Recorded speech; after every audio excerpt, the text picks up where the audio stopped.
En Uruguay hemos ido asimilando de a poco el concepto de eficiencia energética, es decir, cómo hacemos para gastar menos electricidad o menos gas o menos de otros combustibles sin perder confort en la vida cotidiana o sin perder calidad en la producción. Sin embargo, no ocurre lo mismo con la eficiencia en el uso de agua potable. De ese cambio cultural, de ese otro, estamos muy lejos. Ejemplos hay muchísimos, pero el paradigmático es el del portero de un edificio que para barrer la vereda no usa una escoba, sino una manguera con la cual va empujando las hojas de los árboles casi una a una hasta que lleguen a la calle, etcétera, para lo cual termina gastando una cantidad insólita de litros de agua de OCE. Otro ejemplo, pero ya a nivel institucional, es que pasan los años y OCE sigue facturando solo la mitad del agua que produce, porque la otra mitad se pierde, por ejemplo, con las roturas de caños que ocurren por todos lados y que además demoran en ser reparadas.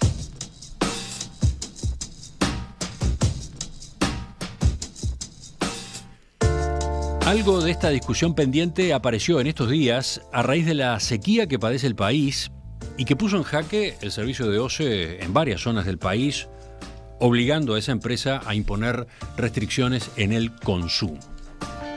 Con las restricciones nos pusimos a pensar algo en cómo es que usamos el agua.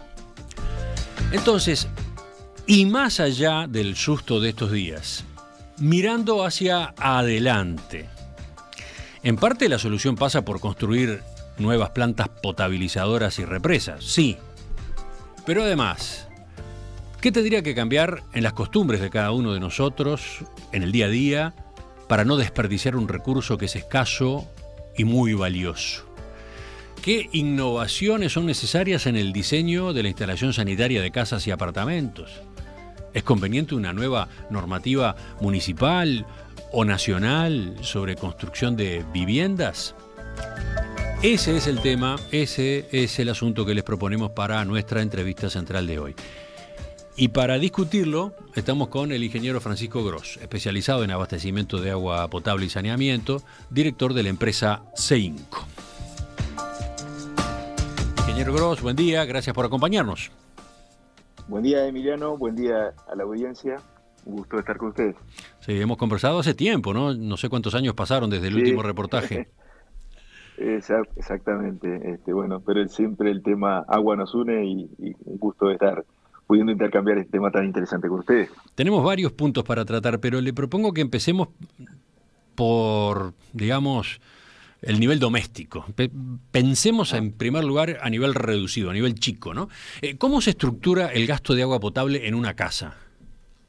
A ver, el gasto en una casa, de alguna manera, podemos estimarlo entre los 100 y 150 litros por habitante y por día. Hemos hablado 120 litros, esto es, una familia tipo consume del orden de 500 litros.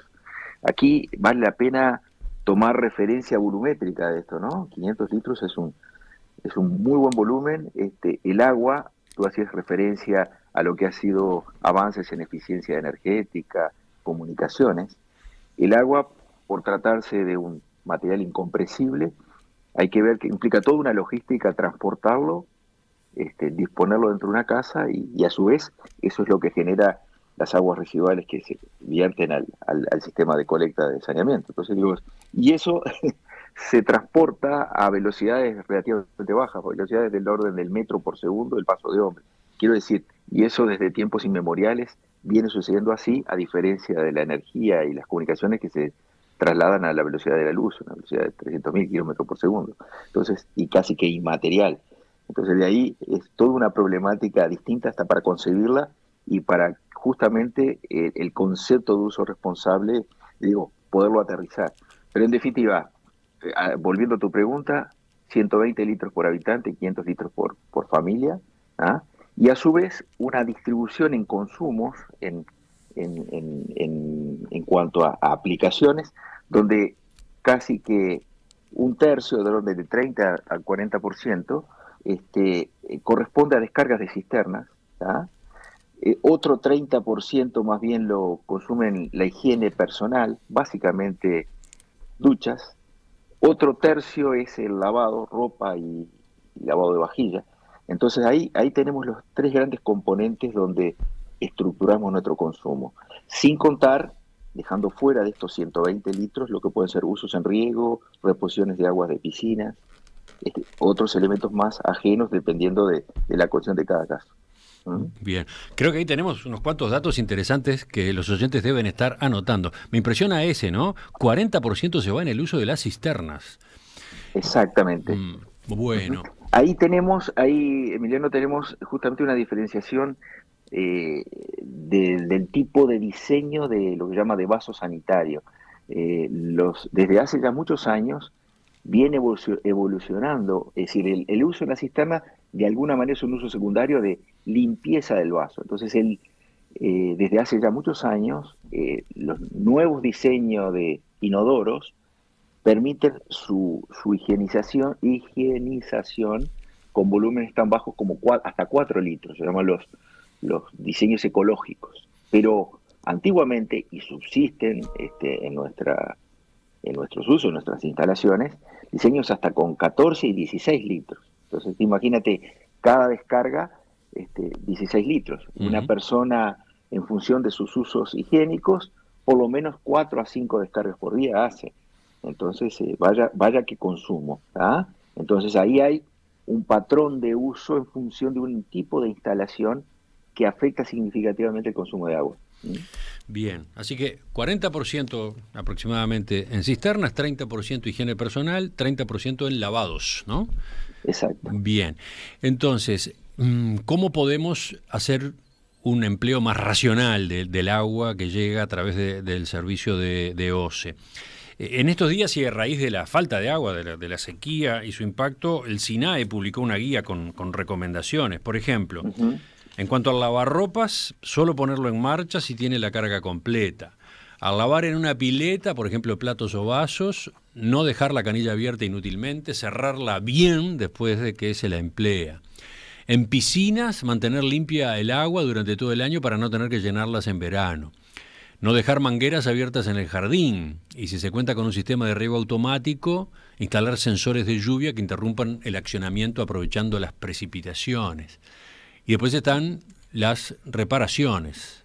Pérdidas incluso pequeñas, pero sostenidas en el tiempo, significan un desperdicio grande. Allí hay una serie de llamados de atención, ¿no? Que capaz que no forman parte de nuestra cultura, no forman parte directamente de nuestras inquietudes. Tal cual, tú lo decías y creo que esa enumeración es muy, muy racional, ¿no? Tú hablabas, por ejemplo, el primero, reparaciones. Uno puede estar subestimando lo que es un pequeño goteo, pero un goteo sostenido son en volúmenes de 100, 200 litros al cabo de un día. Entonces, estamos hablando de un elemento fuertemente significativo. El estar cepillándose los dientes o afeitándose con la canilla abierta determina también otros tantos litros que se van. El hecho de las duchas eternas, si bien es un elemento que puede ser confortable, pero en definitiva y alta presión, cuando no necesariamente eso afecta significativamente la calidad de la higiene, simplemente, bueno, son volúmenes significativos, ¿no? Entonces, evidentemente que el partir de la toma de conciencia de que el agua es un recurso escaso, en este caso el agua potable, ¿no? Y en definitiva valioso, y más en condiciones de insuficiencia hídrica como la que estamos viviendo, pasa por una toma responsable de acción en todos estos tópicos que tú estabas señalando, sin perjuicio de algunas acciones adicionales, correctivas. Hoy hablábamos del tema de inodoros, hay hasta medidas caseras, puede parecer un poquito primitivo, pero yo puedo artificialmente reducir el volumen útil de una descarga colocando un elemento, si tengo accesibilidad al tanque de la cisterna, esto es las mochilas o los elementos suspendidos o embutidos, reduciendo el volumen, introduciendo, yo qué sé, una botella, por decir algo grueso, un ladrillo, todo lo que yo le reduzca que no repercuta en una menor calidad de la limpieza, evidentemente hace al número, ¿no? A ver, y tratando de razonar, de hacer pensar, de que pensemos juntos. Si se sigue este tipo de criterios y otros, la familia baja su cuenta de OCE, pero también baja lo que paga por tarifa de saneamiento, ¿no? Que se calcula en función del agua que se usa y que después se manda al sistema de alcantarilla, ¿no? Exactamente, tanto en el interior donde OCE presta ambos servicios, como en Montevideo donde el servicio lo presta la Intendencia del Saneamiento, pero cobra en función del consumo de uso de agua potable, en términos generales. Por lo tanto, el efecto a nivel económico está multiplicado por ese factor de generación de la tarifa de saneamiento, ¿no? O sea, mirado desde el punto de vista del cliente, del consumidor, este tipo de ahorros tienen dos impactos en la tarifa, en la factura de OCE y en la tarifa de saneamiento, ¿no? En la tasa de saneamiento, ¿no? Exacto. Y a su vez, perdón, Emiliano, le sumo lo que es la progresividad de la tarifa. O sea, a medida que yo aumento mi consumo, pago por los escalones subsiguientes de consumo valores unitarios más altos. Por lo tanto, una eventual reducción de mi consumo hace que me ubique en los estratos más bajos de la tarifa, ¿no? Todo eso hay que tenerlo en cuenta, pero ahora le propongo que lo veamos del otro lado. La otra cara de este uso más responsable del agua potable. Si cada familia, sin perder confort, usa menos agua para la vida cotidiana, además de ese ahorro que la familia tiene en sus facturas mensuales, OCE se ve obligada a invertir menos en plantas potabilizadoras, a gastar menos en el proceso mismo de potabilización, ¿no? Absolutamente. Con la caída del consumo, evidentemente, cae la necesidad tanto del costo de inversión en eventuales obras o instalaciones de ampliación, llámese reservas, plantas, aductoras, tuberías en general, como así el costo operativo diario por metro cúbico, esto es energía y productos químicos. O sea, necesariamente el impacto a nivel público de una cambio o un uso más responsable del consumo de agua y por ende una demanda más responsable repercute significativamente en la cuenta general, ¿no? Sí, sí. Yendo al paralelismo con la energía eléctrica, más de una vez se ha hablado de eso, ¿no? Que un uso eficiente de la energía eléctrica sumado, hogar por hogar, empresa por empresa, llega un momento que equivale a una usina de generación menos, digamos, ¿no? Sí, o eventualmente con el crecimiento de la demanda a postergar inversiones en función de justamente de ese cambio de paradigma o de pauta de consumo, ¿no? Uh-huh. Y entonces, bueno, a partir de ese razonamiento, esos ahorros pequeños, esos ahorros individuales, familiares, ¿terminan haciendo una diferencia cuando se suman? Sin duda, sin duda, sin duda.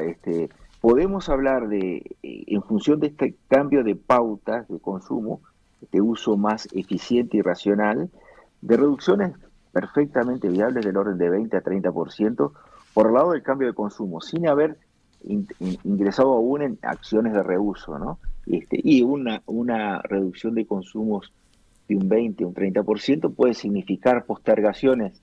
Imaginemos un esquema de una población que esté creciendo a tasas de 0,5, 1%, en la medida en que ya tenemos coberturas completas, como es en Uruguay, donde hay arriba del 98, 99% de cobertura del servicio de agua potable, me refiero básicamente a él, en la mayor parte de la población urbana, sin duda que eso puede estar significando postergar obras de inversión en ampliaciones 10, 15, 20 años, ¿no? O sea, realmente el efecto puede ser impactante, ¿no?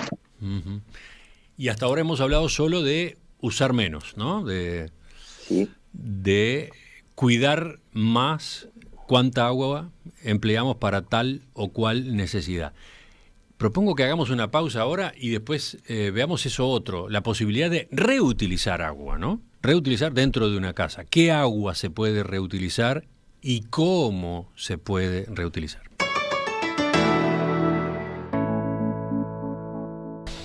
Afortunadamente, ingeniero Gross, tenemos una cantidad de mensajes de oyentes, algunos con aportes que resultan muy útiles.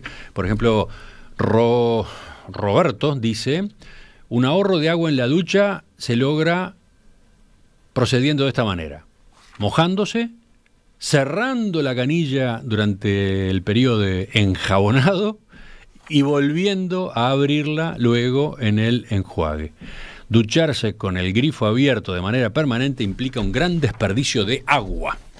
Ese es un caso bien claro, ¿no, ingeniero Gross? Tal cual, tal cual. Esas pequeños detalles son los que hacen la gran diferencia. Hablábamos del lavado, del cepillado de dientes, hablábamos del lavado eventualmente de vajilla rápida o de llenar todo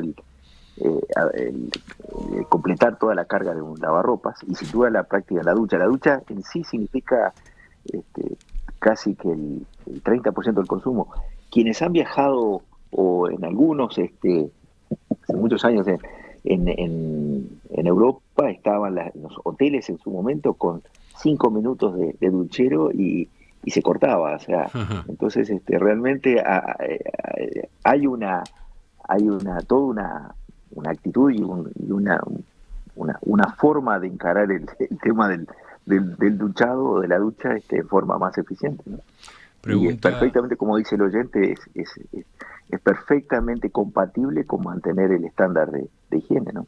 Y ni que hablar el cuidado que hay que tener cuando uno prepara la ducha, ¿no? ¿Cuántas veces se abre la canilla y se deja el agua corriendo, quién sabe, varios minutos, porque en el camino uno se distrae o hace alguna otra cosa, y sale el agua sin que nadie le esté utilizando siquiera para mojarse, ¿no? Totalmente.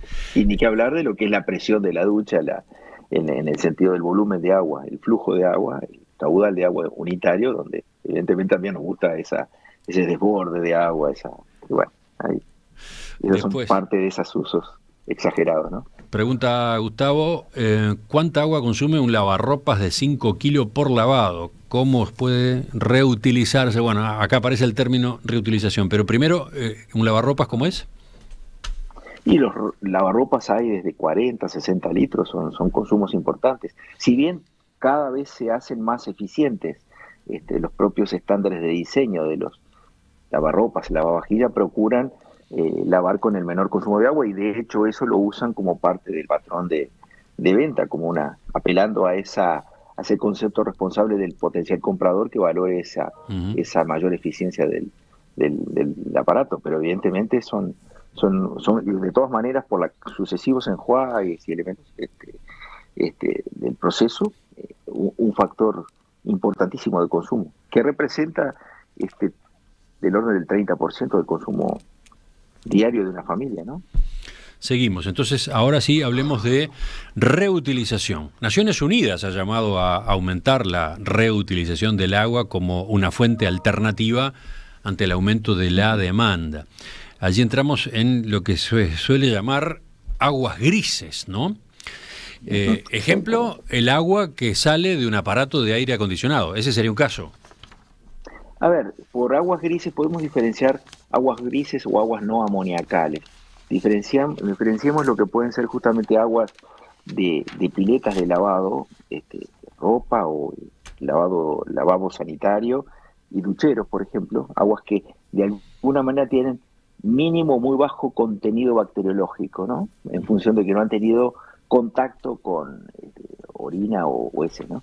Esa agua es potencialmente reutilizable, tratamiento de por medio, y digamos la tendencia mundial en diseños más, diría yo, ecológicos, supone hacer como un desdoble de lo que es tanto el abastecimiento como la colecta diferenciada de lo que es el lavado del desagüe del inodoro, del desagüe de estos otros usos no amoniacales, de generación de fuentes no amoniacales, para que estos últimos puedan ser colectados, tratados y reutilizados, pero no a nivel del generalizado, sino que justamente estrictamente para alimentar los tanques de las cisternas o las cisternas de cada uno de los inodoros sanitarios. Vamos por partes. Se utiliza a nivel colectivo. A ver si podemos ser vamos por partes. Dejando entonces a un costado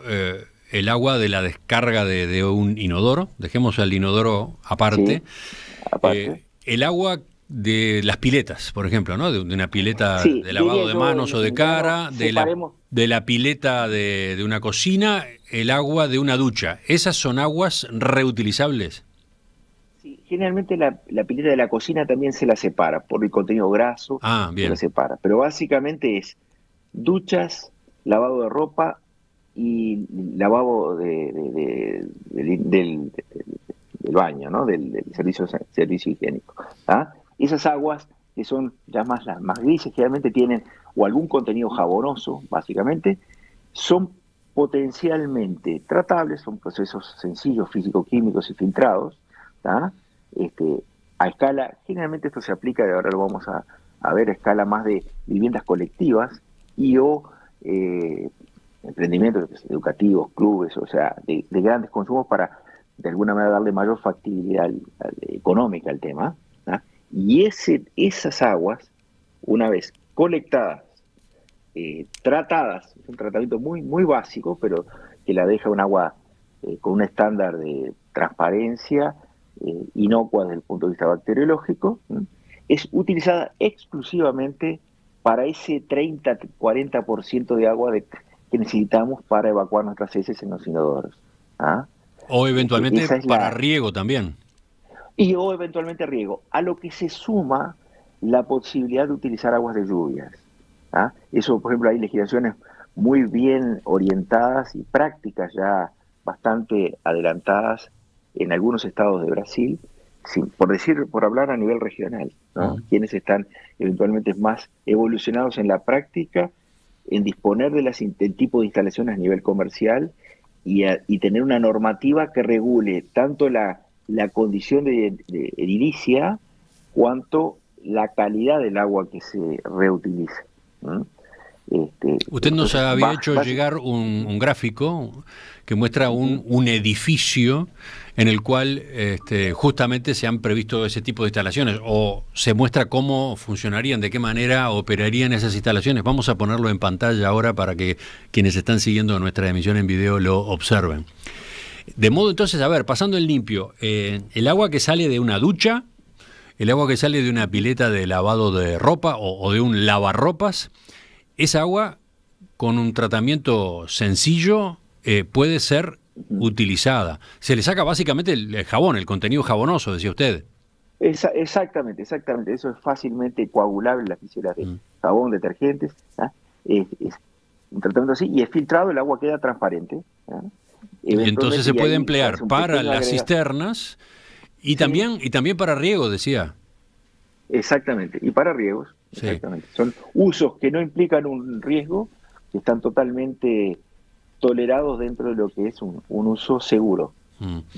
¿En esta categoría también entra la que yo mencioné hace un rato, el agua que sale de un aparato de aire acondicionado? También, obviamente, con más razón. Es un agua que está normalmente, es casi un condensado de vapor de agua de la atmósfera. ¿Ah? Perfectamente viable en cuanto a su reuso. Y usted agregaba, por otro lado, la posibilidad de sumar a ese volumen de agua para cisternas y para riego, agua de lluvia, recolectar el agua de lluvia. Exacto. Bien. Lo que era la vieja práctica del aljibe, el concepto del agua de techo colectada, es algo que hoy, ya le digo, como hay varios estados en Brasil que obligatoriamente apuntan al uso en determinados tipos de estados y a determinada escala de emprendimiento, por ejemplo, edificios colectivos o lugares o fábricas, shopping, con consumos arriba de 20 metros cúbicos por día. Yo creo que yo les agregué una ley en la ciudad de Niterói, en el estado de Río, donde justamente, obligatoriamente, todo nuevo emprendimiento que consuma más de 20 metros cúbicos por día tiene que tener esta práctica y supone el reuso del agua de lluvia y reuso de aguas no amoniacales. Pero, agrego lo que usted señalaba al pasar, esta reutilización, estos sistemas de tratamiento para reutilización de estas aguas grises, tienen sentido sobre todo en edificios de vivienda, en edificios de instituciones de enseñanza, por ejemplo, no tanto en casas individuales, no tanto en apartamentos individuales. Diría yo que a la escala individual se vuelve en términos económicos un poquito más oneroso o de menor factibilidad económica en función de ese ahorro de agua. Si bien no todos buscamos rentabilizar estrictamente en lo monetario, creo que la conciencia de responsabilidad también es un valor en sí mismo. Pero digo, la práctica de tener una instalación de tratamiento generalmente se practica a nivel de colectivos, ya sea grupos de apartamentos, sin perjuicio de que a escala individual perfectamente podríamos tener, generalmente ya a la escala individual de casa, la presencia de un jardín suele ser bastante frecuente. Entonces, razonablemente, un uso a nivel de jardín de riego puede ameritar formas hasta más, diría yo, ecológicas, naturales. Así como existen filtros o instalaciones de tratamiento más compactas y más, diría yo, industrializadas, existen formas naturales de crear ese filtrado en formas naturales. Simplemente son escurrimientos subsuperficiales con 1 o 2 metros cuadrados por vivienda de lo que llaman humedal. Es como un cantero con un escurrimiento que permite al cabo de eso generar un agua con aptitud para riego hasta con mucha facilidad, ¿no? Ajá. O sea, existirían formas de resolver a una escala individual una posibilidad de reuso, sea a nivel de riego, evidentemente con una pequeña bombita, y si tengo la instalación para rellenar mi caja de cisternas, perfectamente lo puedo hacer, o en una instalación nueva. Y ahí, sin duda, la práctica de la captación de aguas de lluvia. Yo también envío una imagen de lo que ya vienen depósitos verticales que permiten colectar el agua sin duda, necesito tener el sistema de captación del agua, de colecta del agua de techos, para poderlos reunir en un punto y poderlos ingresar prefiltro por medio, que ya vienen sistemas muy sencillos para colado de hojas y eventuales otras impurezas gruesas, y poderlos cargar en un tanque, y a partir de ese tanque, con la altura suficiente, poder ya sea alimentar mi cisterna, como eventualmente disponer de agua para instalación de riego. Usted recordaba la experiencia de los aljibes. ¿Estamos volviendo a los aljibes entonces? Y de alguna manera creo que sí, es decir, recordemos que el aljibe era la forma siglo XIX, yo diría buena parte del siglo XX, y se daba mucho en las estancias también, en lugares, era la única forma, en ausencia de agua corriente, por servicio que empezó Montevideo, si bien empezó finales del siglo XIX, en el interior fue adelantado del siglo XX, era la forma de disponer de agua en una vivienda. Y a partir de esa colecta, y con todo hasta una mecánica, quienes tengan más llevados en años, las propias columnas tenían un elemento móvil que hacía que la primera agua de una lluvia se descartaba, porque un agua sucia hacía como un barrido de los techos, claro, lavado de los techos. Claro, la primera agua no se utilizaba, entre comillas. No se utilizaba. Después exacto, sí, después que se había producido la limpieza del techo, ahí sí.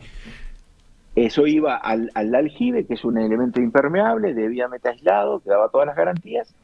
Con eso se colectaban. Nosotros tenemos volúmenes de lluvia. Ahora estamos pasando infelizmente por una fuerte sequía, pero hablar de 1.000 milímetros como volumen anual son 1.000 litros por cada metro cuadrado de superficie impermeable colectable. 50 metros cuadrados son 50.000 litros. O sea, estamos hablando del consumo anual de una vivienda. Y los aljibes tenían 20, 30.000 litros de capacidad, y con su bomba de mano para después poder hacer un manejo y una extracción del agua. Estoy hablando 100 años atrás, que aún subsisten en algunos lugares y en estancias, como formato de solución así de tipo casera, ¿no? Casera al abastecimiento a partir de esa agua de lluvia, ¿no? Acá tenemos un capítulo bien claro, ¿no? El llamado a que vuelvan los aljibes o la adaptación a los tiempos actuales del concepto de aljibe, sobre todo en las casas individuales, ¿no? Allí es más simple. Y después ni que hablar, un edificio también puede tener su propio sistema de colecta de agua de lluvia. Lo mostraba el esquema que poníamos hace un rato, ¿no? Exacto. Yo le vuelvo a insistir, hoy en día hay ciudades en Brasil donde es obligatorio, a nivel de cierta escala y emprendimiento, fundamentalmente edificios públicos, ya es mandatorio el tema del reapropiamiento del agua de lluvia, aún para superficies chicas. Es muy curioso. Por mi actividad profesional, nosotros participamos de muchos proyectos en Brasil y mandatoriamente existe la obligación de que los edificios que forman parte de una instalación, una planta de tratamiento, tengan el reuso del agua de lluvia. Aparecen preguntas a propósito de la posibilidad de incorporar estas tecnologías a una casa o a un apartamento que ya existen. ¿Cuál es la diferencia con hacerlo desde cero, en un proyecto nuevo? Si se está ya en la arquitectura hoy trabajando de manera rutinaria en esta materia, o todavía cuesta. ¿Qué pasa con los profesionales de la arquitectura y la ingeniería, en este caso concreto del Uruguay? Me gustaría que enseguida, en la tercera parte de la entrevista, fuéramos por ahí.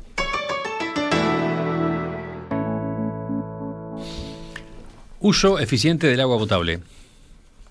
¿Qué se puede hacer en esta materia? ¿De qué depende?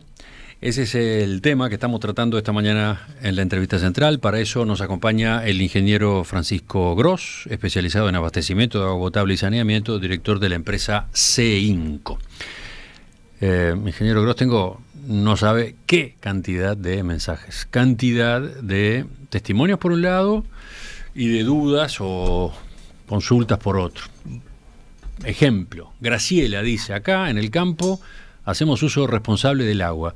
No se imaginan cuánto ahorramos, porque nos nutrimos de un pozo semisurgente. Aprovechamos toda el agua de lluvia. Tenemos desde tanques de 1000 metros cúbicos de agua debajo de nuestros techos, que son todos grandes y de chapa, hasta tanques de 200 metros. No se imaginan la cantidad de uso que se le puede dar.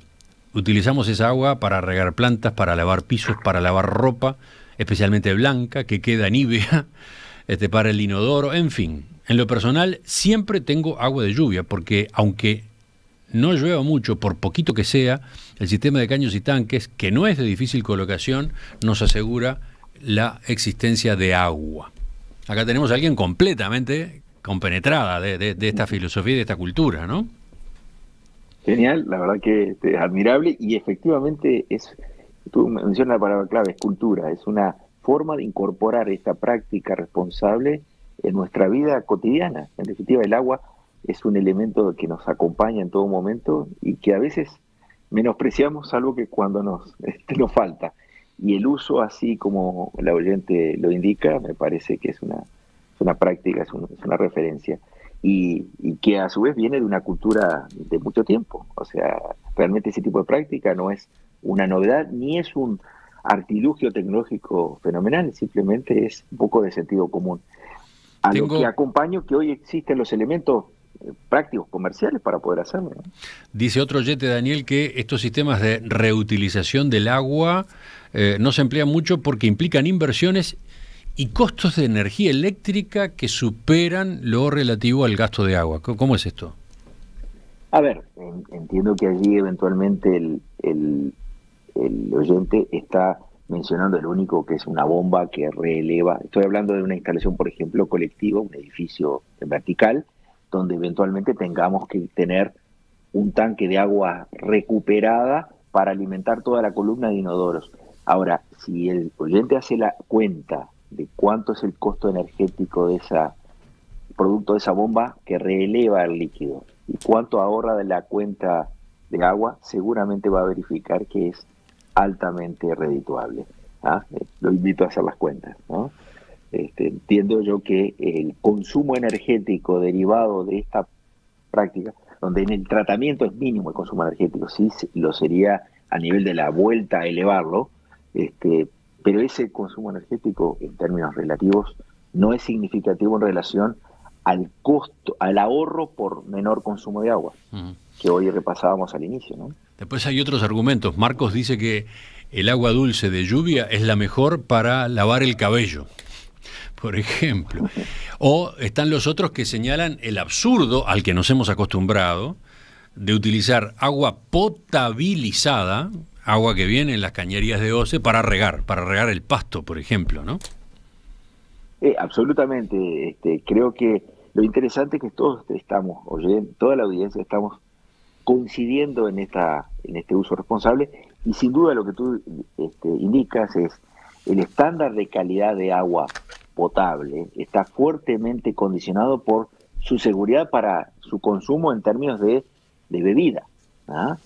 Pero eventualmente casi que el 90-95% del uso son menos restrictivos en cuanto a la calidad, y restringiéndonos estrictamente a lo que es la evacuación discreta, y el tema de uso de cisternas, que como hablábamos representa el 40%, sin duda que este reuso implica una mejor estratificación de lo que es calidad contra uso, y en función de sin perder estándar de seguridad sanitaria, ¿no? Uh-huh. Sí, ahí está, por eso creo que conviene machacar en algunos conceptos. El agua que ofrece OCE ha sido potabilizada para el consumo humano, ¿no? Ha sido trabajada, se ha invertido en ella, se le ha realizado el proceso que se le ha hecho, se ha gastado en ese proceso para que el agua sea consumible por el ser humano, no para que se la utilice en las cisternas, no para que se la utilice para regar pasto, ¿no? Absolutamente, es un lujo estar, es una exageración de calidad estar justamente utilizando cisternas, que va a tener directamente un consumo estrictamente de transporte e higienización del vaso, esta agua con ese estándar de calidad. Por otro lado están los oyentes que se sorprenden por el hecho de que no existan campañas de concientización en esta materia en Uruguay, que la propia OCE no las haga, ¿no? Es que tal vez venimos de una situación de cierta holgura, o razonablemente, y que nos hace tomar valor cabal del recurso cuando nos es escaso. Ante la inminencia eventualmente de una crisis o de una reducción, donde este susto que tú comentabas, por una condición de sequía realmente severísima, ahí adoptamos la alerta, ¿no? Y bueno, pero bienvenida esta toma de conciencia si esto nos conduce a generar acciones ya más estructurales que apunten a esta mejora del uso y uso más eficiente. Digo yo que el primero es a nivel de conciencia individual y como colectivos para el uso responsable doméstico que estábamos hablando.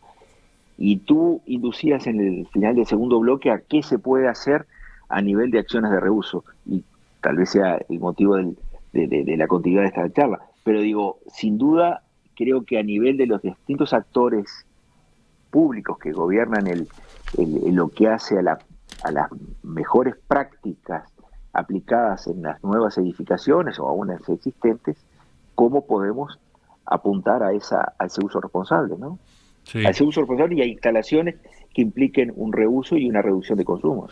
Otros oyentes plantean que el Estado, la propia OCE eventualmente, o el Ministerio de Industria, Energía y Minería, podría promover, incentivar, otorgar beneficios, subsidios, para que se llevaran a cabo este tipo de inversiones en los lugares donde se justificara, ¿no?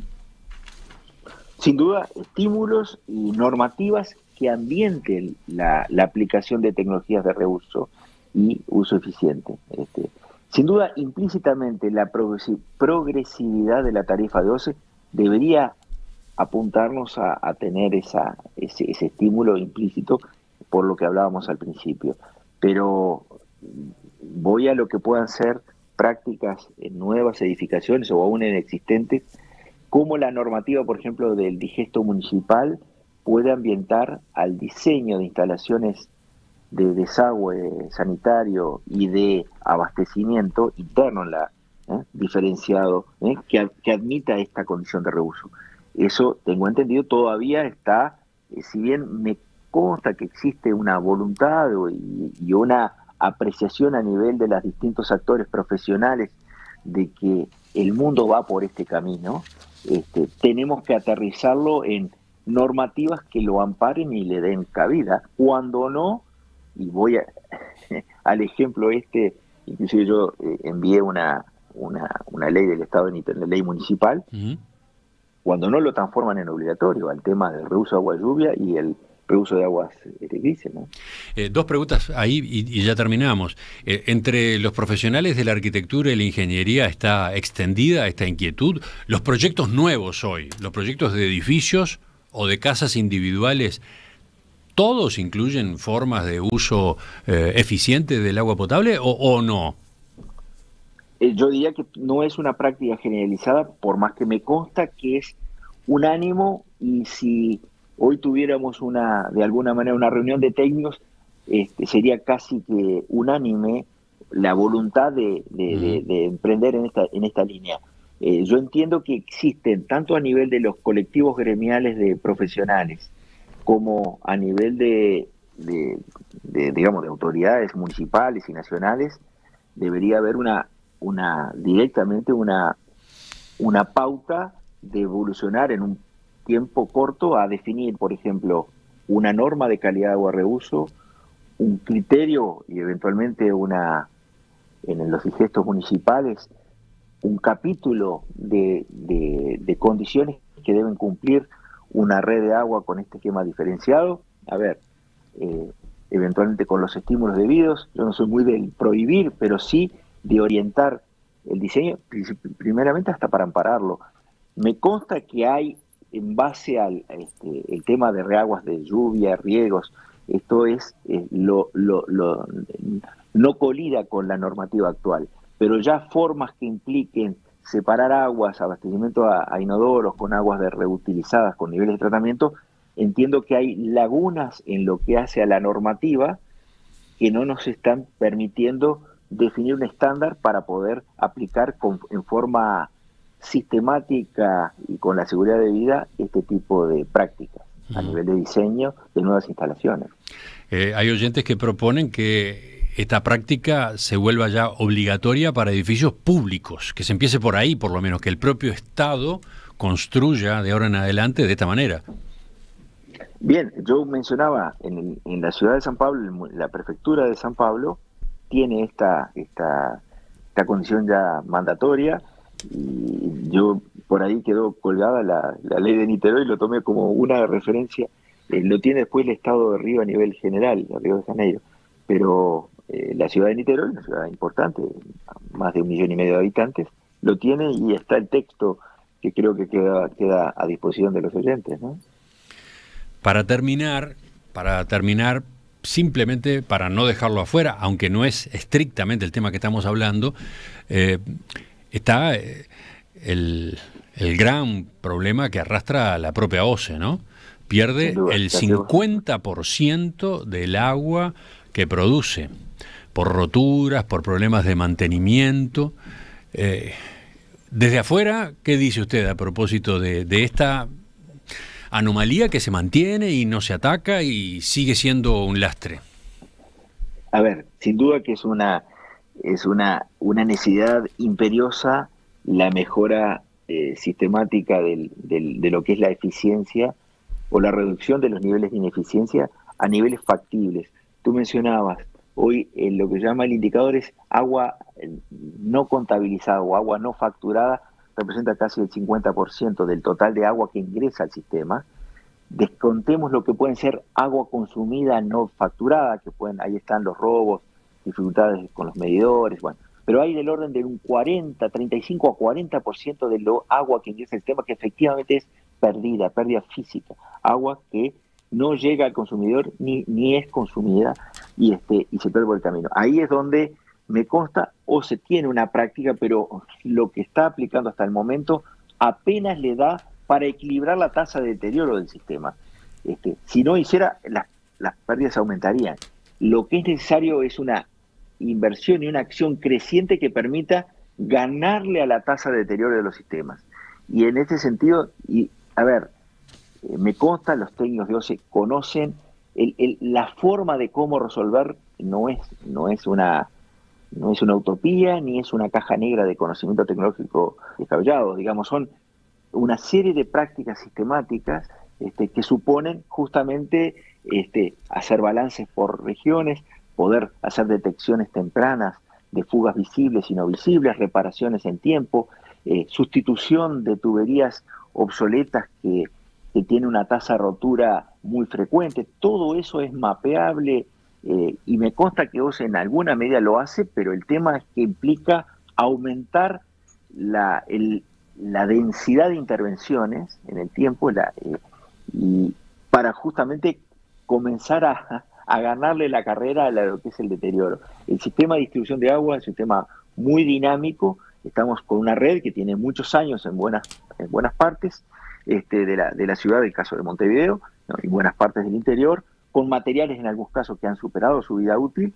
Y bueno, hay manejos inteligentes de presiones que reducen pérdidas. O sea, hay una serie de prácticas que son muy bien conocidas, que ya son practicadas, pero el tema es que se necesita redoblar significativamente el esfuerzo para ganarle la carrera al deterioro. Le agradezco ese comentario breve de un asunto que tenemos que tratar más a fondo, que es para otra nota con otros interlocutores, evidentemente. Ingeniero Francisco Gross, director de la empresa CEINCO, le agradezco que nos haya acompañado esta mañana en este esfuerzo por poner arriba de la mesa reflexión en torno al concepto de uso eficiente del agua potable, uso responsable del agua potable. Ahora queda en cada uno de nosotros ver cómo reacciona, y ahora queda en manos de nosotros acá en el programa retomar algunos de estos puntos, algunas de estas posibilidades, algunas de estas tecnologías con más detalle. Pero hoy por lo menos dimos este panorama, este espectro de posibilidades. ¿Volvemos a charlar en cualquier momento? Muchísimas gracias, Emiliano, y realmente fue un gusto.